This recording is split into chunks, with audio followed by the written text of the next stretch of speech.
Good morning, everyone. In the previous class, we had discussed meaning of depreciation, then features of depreciation. After that, we had discussed need for providing depreciation, then causes of depreciation, right? Then we were discussing methods of calculating the amount of depreciation, which is the first method. Straight line method. Straight line method. It has some other names also. What are they?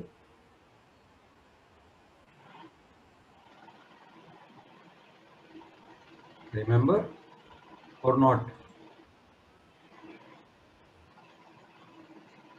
Original cost method. Yes, very good. Fixed installment method. Fixed installment method, also equal installment method, right? Now, why do we have these all names for this method?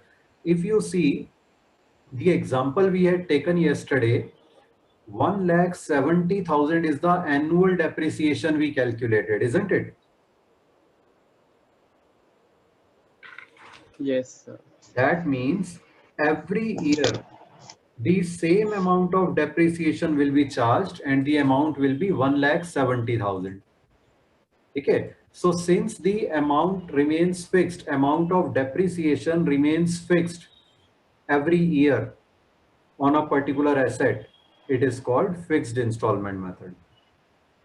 And that is the same reason why it is called equal installment method, because every year the amount of depreciation on that asset remains same, 1,70,000 in this example. यहाँ तक clear? Yes, sir. Now, why original cost method? Because if you see, we had calculated rate of depreciation also, which was 8.5% per annum in this example. 8.5% of what?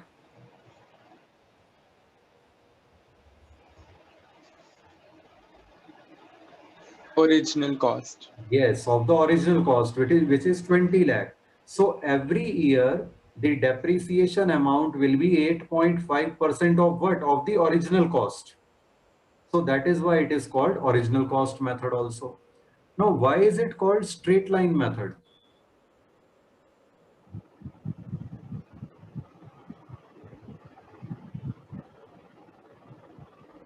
If you plot this depreciation on a graph, on x-axis you take years, year 1, 2, 3, 4, like this. And on y-axis you take amount of depreciation.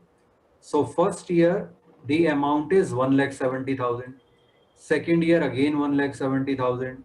Third year again same. Fourth year again same. So when you join those points, what do we get? Straight Straight line. line. We get a straight line. Absolutely. So that is why straight line method name. Right? Any doubt up to here? No, sir. Okay. So next method of calculating depreciation is written down value method. लिख लो ये oblique reducing balance method, oblique diminishing balance method.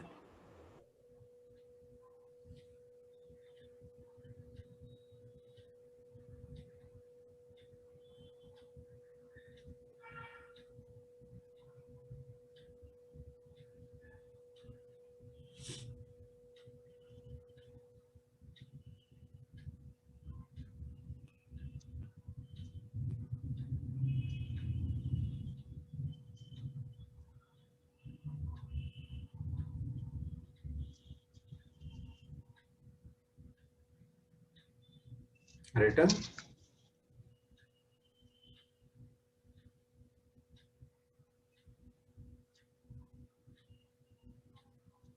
The annual depreciation amount in this case, right, further, annual depreciation amount equals depreciation rate into book value of the asset in the beginning of the year. इसको समझते हैं अभी, लिख लो पहले formula, depreciation rate multiplied by book value of the asset in the beginning of the year.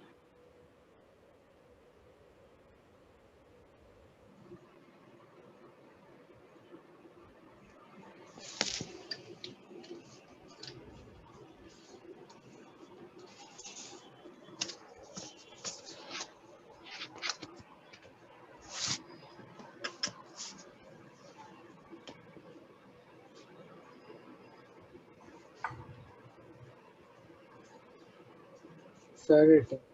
Okay. Now let's understand what we mean by this with the help of this example. A machine is purchased for rupees 20 lakh.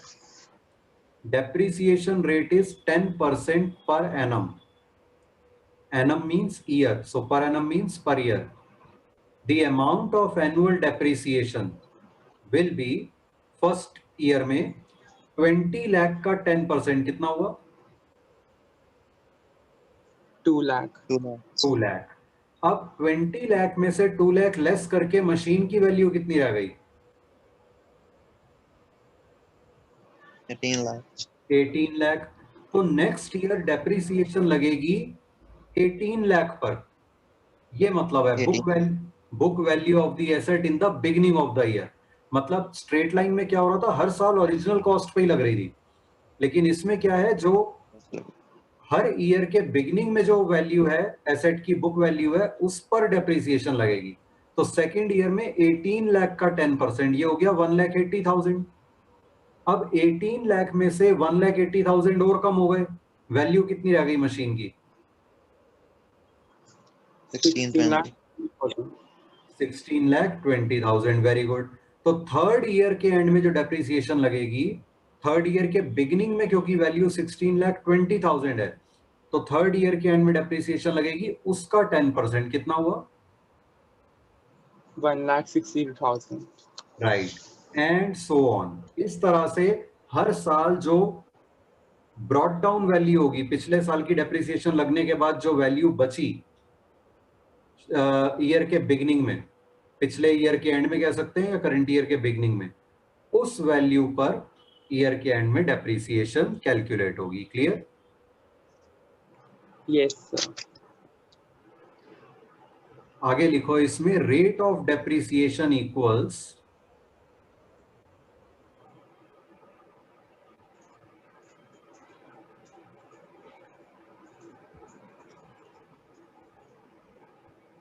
अब ये formula लिख लो, square brackets 1 minus nth root of s upon c, s upon c brackets में, ठीक है, फिर square bracket 1 into 100।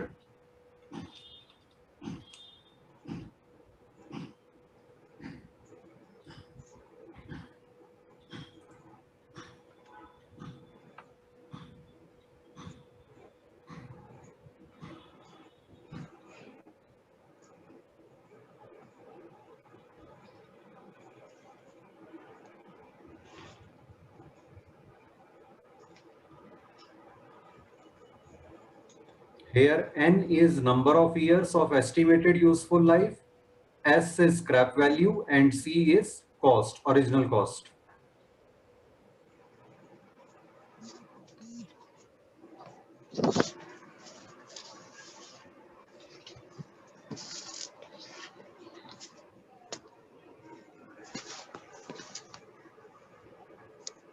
Sir, written. Okay. Now tell me, what are the factors on which the amount of depreciation depends? Sir, original cost Very of the good. asset. एक हो गया original cost, straight line method, Estimated. Down value method, दोनों में हमने देखा original cost matter करती है। और Sir, Estimated. scrap value. Estimated scrap value, very good. And third is Estimated useful life. very good. So these three are the main factors which determine the amount of depreciation: total cost of the asset, estimated useful life of the asset, and estimated scrap value. ठीक है? If in any question you are given rate of depreciation, without per annum return behind it, PA नहीं लिखा हुआ अगर उसके पीछे, तो हम क्या करेंगे, टाइम फैक्टर को इग्नोर कर देंगे। फिर चाहे वो मशीन हमने ईयर के बिगिनिंग से यूज की हो, चाहे बीच में कभी खरीदी हो, चाहे लास्ट मंथ में जाके खरीदी हो, हम जो रेट दिया हुआ है डेप्रिसिएशन का, सपोज 10% दिया हुआ है 20 लाख की मशीन पे, तो 2 लाख हम डेप्रिसिएशन चार्ज कर देंगे। फिर हम उसकी मंथली या डे वाइज कैलकुलेशन नहीं करेंगे अगर रेट के साथ पर एनम नहीं लिखा हुआ हो। क्लियर? Yes, sir. लेकिन पर एनम लिखा है तो तब हमें पीरियड का ध्यान जरूर रखना है। अगर वो एसेट हमारे पास ईयर के बिगिनिंग से नहीं था तो फिर पूरे साल की डेप्रिसिएशन नहीं लगानी। जितना टाइम हमने उस एसेट को यूज किया है उतने टाइम की डेप्रिसिएशन लगानी है। Clear? Yes, sir. Now let's do an illustration related with this.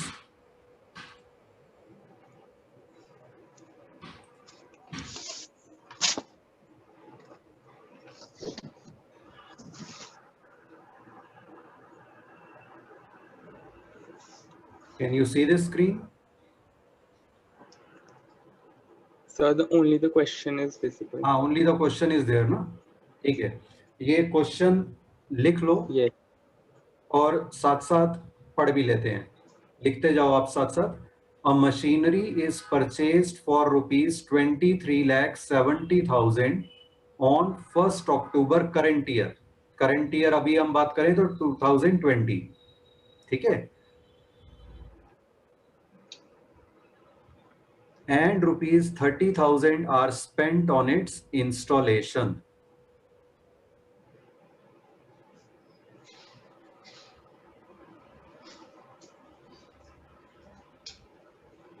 तो मशीनरी की कॉस्ट क्या हो गई? 24 lakh. 24 lakh. Very good. Its estimated useful life is 20 years. And the estimated scrap value after, ये 20 कर लो, इसे 10 नहीं, after 20 years is ₹2,40,000.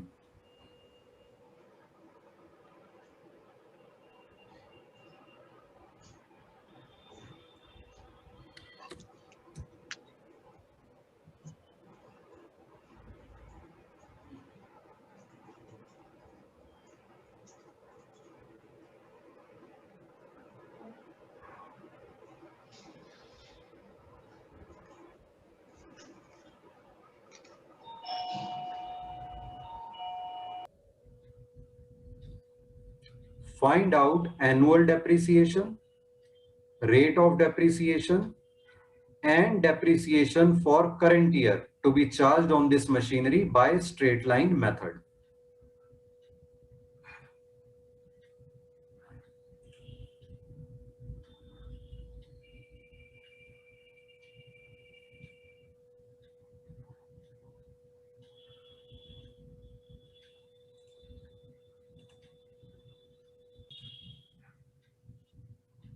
So tell me, first of all, we will write the formula for annual depreciation. Annual depreciation by straight line method हमें निकालना है, तो formula क्या होता है? Annual depreciation equals cost of asset minus estimate. minus estimated scrap value upon estimated useful life. लिख लो formula.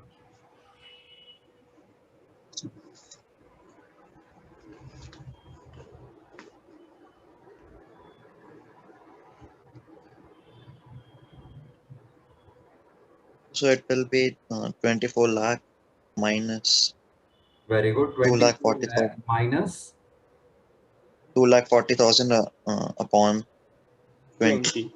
Very good. 24 lakh minus 2,40,000 upon 10. Sorry, upon, इसको एक काम करो आप 10 कर लो दोनों जगह, ऊपर ना 20 years की जगह 10 years कर लो. Useful life is 10 years.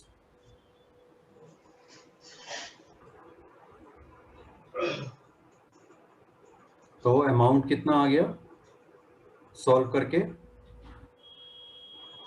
16,000. 2,16,000. ठीक है, नेक्स्ट हमें क्या निकालना है, rate of depreciation. What is the formula for that? Amount of Annual depreciation upon total cost of asset into 100. Annual depreciation upon cost of asset into 100. तो values हम डालेंगे. Annual depreciation हमने अभी निकाली 2,16,000 divided by cost is 24 lakh into 100. This comes out to 9% per annum.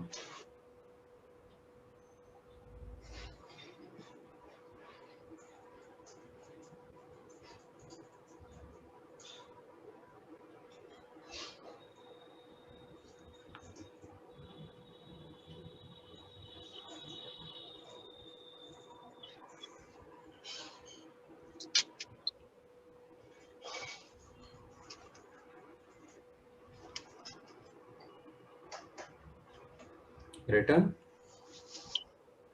Yes. Yes. Okay, उसके बाद और क्या निकालना है हमें? Depreciation Depreciation for for current current year. तो डेप्रिसिएशन फॉर करंट ईयर ये 2,16,000 ही तो होनी चाहिए, नहीं? नहीं sir, it's for 6 months. Very good, ये ध्यान रखना So है. it will be 1 lakh. हमने खरीदी कब है? 1 अक्टूबर को. ठीक है, और जब तक हमें ईयर एंडिंग नहीं दिया होता तो हम हमेशा अप्रैल टू मार्च वाला अकाउंटिंग ईयर मान के चलते हैं. तो इसका मतलब 6 मंथ्स हमने उस मशीन को यूज किया है, तो 6 मंथ्स की डेप्रिसिएशन लगेगी. पूरे साल की अगर 2,16,000 है तो हाफ ईयर की कितनी होगी? 1,08,000. 1,08,000, उसका हाफ.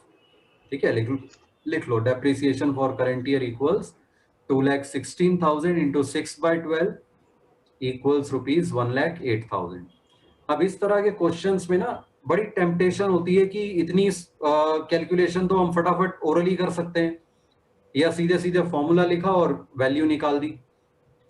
पर ऐसा नहीं करना है, उसमें आपके मार्क्स डिडक्ट होंगे. अगर आपको प्रॉपर फुल मार्क्स लेने हैं आंसर में तो एक एक स्टेप करके सब कुछ लिखना पड़ेगा. जैसे पहले एनुअल डेप्रिसिएशन का पूरा फॉर्मूला लिखा, फिर उसमें वैल्यूज लगाई, फिर उन्हें सॉल्व किया. ठीक है, और लास्ट में जो आपका आंसर आया उस पे एक रेक्टेंगल बना दो, उसके आसपास बॉक्स बना दो. इसी तरह से फिर रेट ऑफ डेप्रिसिएशन का आपने पहले फॉर्मूला लिखा, फिर उसमें वैल्यूज लगानी है, फिर उसकी वैल्यू सॉल्व करके आंसर लिखना है. ठीक है, similarly depreciation for current year.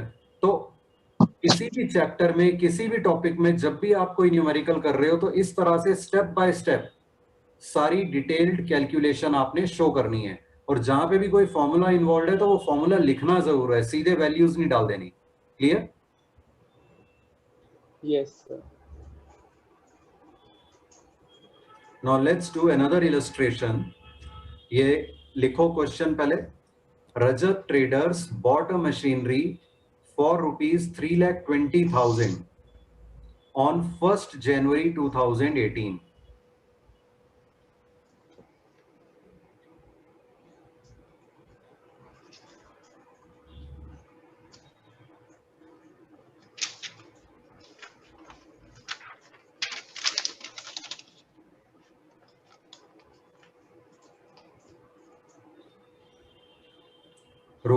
₹5,000 were spent on its transportation.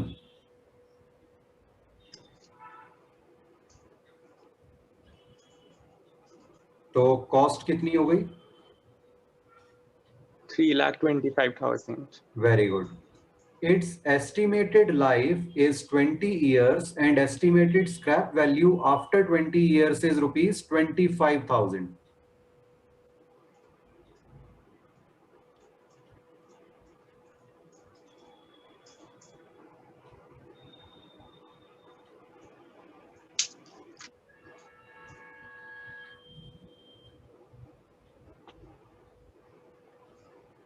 Depreciation is calculated by straight line method.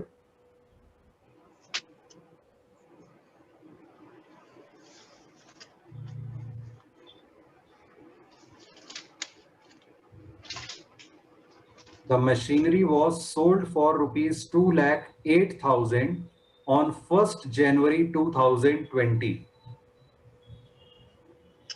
show machinery account and depreciation account. Leave 3 lines for working note. उसके बाद आप 2 laser के formats बनाओ, एक मशीनरी अकाउंट और एक depreciation account, 10 lines each. ये formats बनाकर बताओ, फिर इसे सॉल्व करते हैं.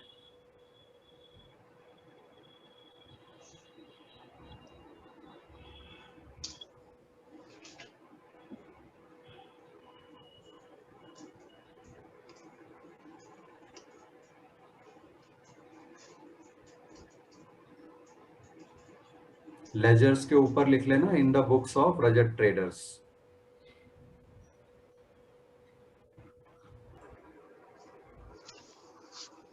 ओके, सबसे पहले हम क्या कैलकुलेट करेंगे? Depreciation, annual depreciation. ठीक है, फॉर्मूला बताओ. Cost of Cost of asset minus scrap value by estimated years of life. ठीक है, कॉस्ट इस केस में कितनी है? 3,25,000 3,25,000 माइनस 25,000 करके आ गया 3 लाख डिवाइडेड बाय 20. 20. तो डेप्रिसिएशन कितनी आई एनुअल? 15,000. 15,000 लिख लो. Rupees 15,000. Very good.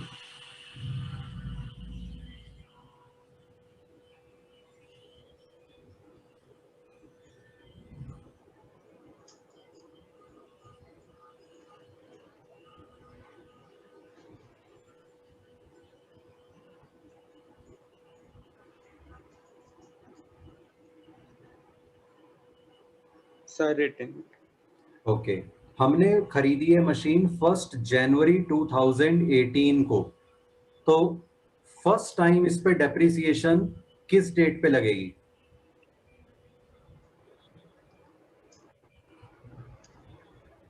Some March 31st March year 2018. 2018. Very good. What is the journal entry for depreciation? Depreciation account debit to asset account. To asset. Asset की जगह इस case में आ जाएगा machinery. तो depreciation account debit to machinery account, है ना? Yes. अच्छा, कितने पीरियड की डेप्रिसिएशन लगनी है 2018 ईयर एंडिंग में? क्या फुल ईयर की लगनी है?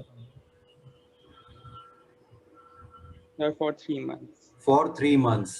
January, February, March only. So 3 months is 1/4 of the full year, isn't it?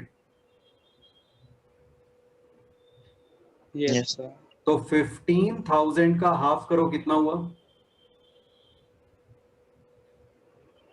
7,500. अब उसका भी हाफ कर दो 1/4 निकालने के लिए 15,000 का. 50. 3750. Very good. तो एंट्री हुई depreciation account debit to machinery account 3750. Depreciation account में इसकी पोस्टिंग कैसे आएगी? On which side and what will be right सहज? So on the debit side, we will write to machinery account. और machinery account में, अच्छा पहले तो हम परचेज की एंट्री कर लेते हैं. सबसे पहले मशीनरी अकाउंट में हमने परचेज की, तो machinery account debit to bank account. तो मशीनरी अकाउंट में पहले लिखो 1 जनवरी 2018 टू बैंक अकाउंट 3,20,000. दोबारा टू बैंक अकाउंट ब्रैकेट में कार्टेज 5,000.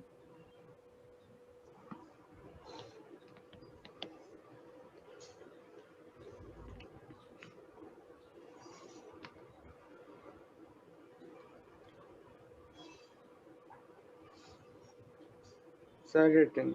हाँ सहज, आप बता रहे थे डेप्रिसिएशन अकाउंट में डेप्रिसिएशन वाली एंट्री की पोस्टिंग कैसे आएगी? So on the debit side, we will write to machinery account. Very good. Date 31st March 18 to machinery account 3750. और रोमिल इसकी पोस्टिंग मशीनरी अकाउंट में कैसे आएगी? Sir on credit side by depreciation account. Very good. 31st March 18 by depreciation account 3750.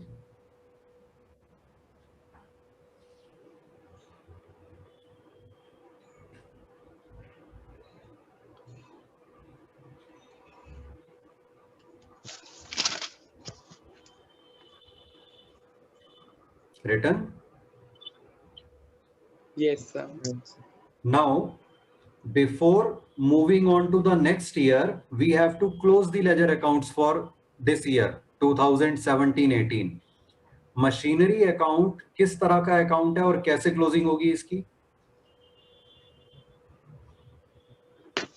Real account by balance carried on brought down.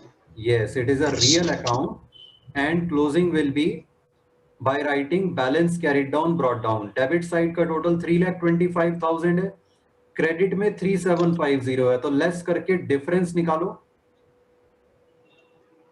3,21,250. इसे हम लिख देंगे by balance carried down और दोनों साइड टोटल लिखने के बाद फिर हम डेबिट साइड पे लिखेंगे 1st April 2018 to balance brought down 3,21,250. You have to be careful over here. Sometimes students commit the mistake of writing the total in front of balance brought down. 321,250 की जगह 3,25,000 यहाँ पे लिख देते हैं कई बार गलती से, तो वो ध्यान रखना है, जो बैलेंस कैरिड डाउन था वही बैलेंस ब्रॉट डाउन होगा, right? Yes, sir. Depreciation account किस टाइप का अकाउंट है और इसकी क्लोजिंग कैसे होगी? Sir, it's nominal nominal account, तो क्लोजिंग किसके थ्रू होगी इसकी? profit and loss account. Very good. तो क्रेडिट साइड पे लिखेंगे 31st March 2018 bye profit and loss account 3750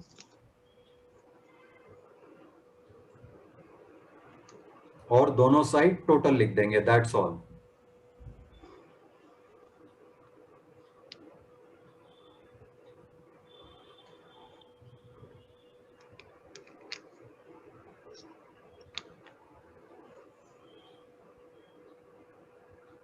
return? Yes. Yes. Now बोल दिया करो, जैसे ही लिख लेते हो फटाफट बोल दिया करो, मैं वेट कर रहा होता हूँ. अदरवाइज मुझे लगता है अभी तक लिखा नहीं है और मैं वेट करता रहता हूँ. अब 2018-19 में कोई सेल या परचेज तो नहीं हो रही? देखो क्वेश्चन में No, sir. No, sir. इस मशीन की नहीं हो रही या और किसी मशीन की भी नहीं हो रही, तो 31st March 2019 को हम फिर से डेप्रिसिएशन लगा देंगे. उसकी पोस्टिंग बताओ रोमिल, Yes. डेप्रिसिएशन अकाउंट में To machinery account कितना on amount? debit side. How much amount? Sir, same 3750. Why 3750? So it will be 15,000. 15,000, क्योंकि अब तो पूरा साल यूज हुई ना मशीन, तो 2018-19 में तो पूरा साल यूज हुई है, तो एनुअल डेप्रिसिएशन जो उसकी हमने निकाली थी 15,000 वो पूरी लगेगी. ठीक है, ये अगेन एक ध्यान रखने वाली चीज है. और मशीनरी अकाउंट में बाय डेप्रिसिएशन अकाउंट 15,000.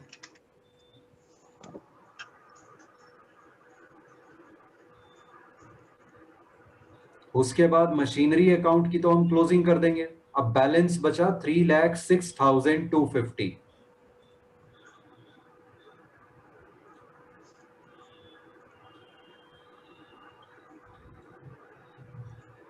और डेप्रिसिएशन अकाउंट में टू मशीनरी अकाउंट 15,000 और bye profit and loss account 15,000, दोनों side total.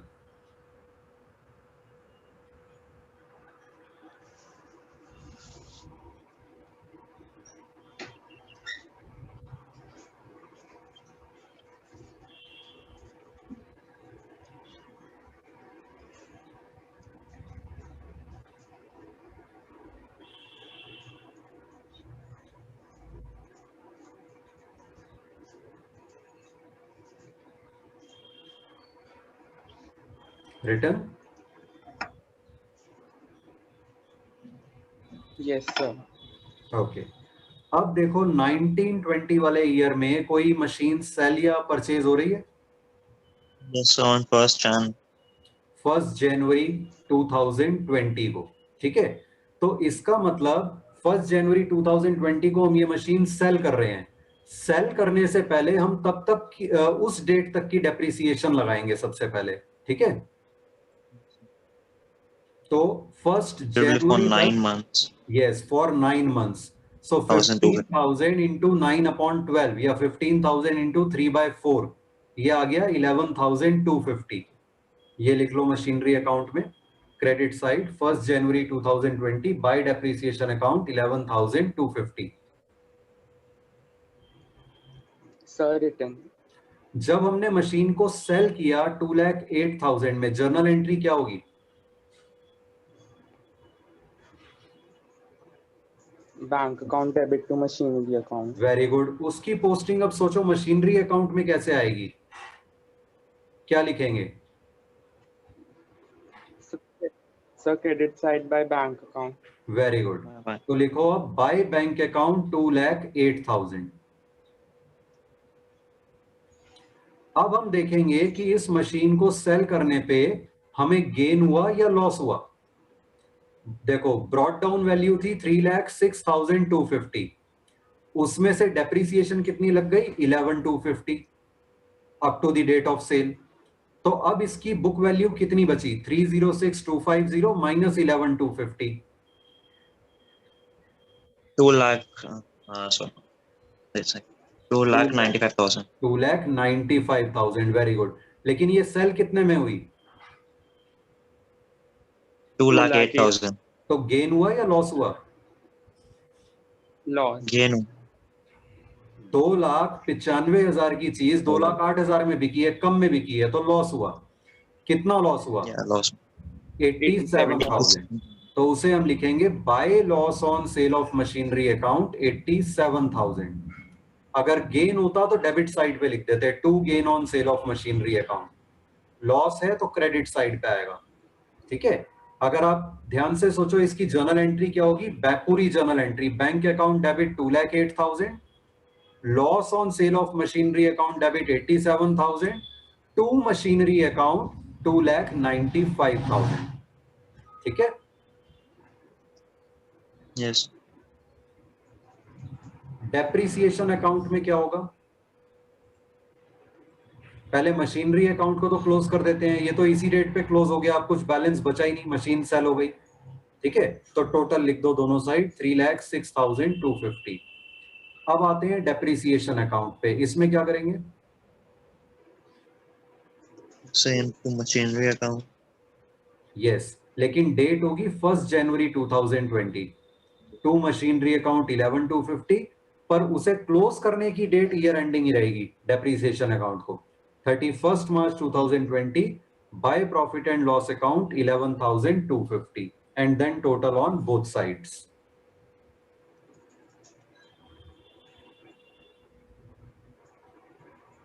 Done. Clear? Yes, sir. We'll stop over here today. Any doubts, anyone?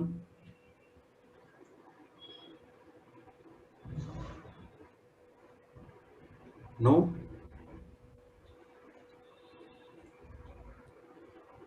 Okay, thank you. Thank you, sir.